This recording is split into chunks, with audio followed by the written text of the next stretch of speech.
Ich habe unglaublich Hunger, deswegen machen wir heute viel zu schnelle Linsen mit Seiten. Ich habe mir schlimmer vorgestellt.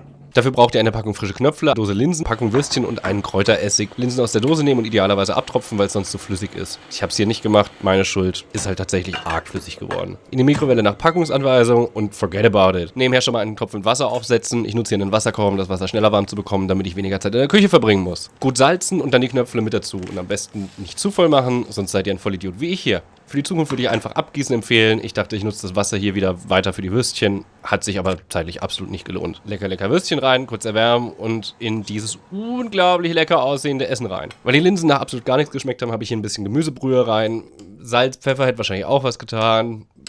Spielt da mit Gewürzen. Tut euch selber den Gefallen und nehmt einfach mehrere Teller, als da so dumm wie ich alles hin und her zu schichten, nur um nicht einen zusätzlichen Teller zu verbrauchen. Und wie gesagt, Würzessig rettet das Ganze schon geschmacklich ziemlich. Falls ihr noch andere ADHS-freundliche Rezepte kennt, schreibt sie in die Kommentare. Guten Hunger!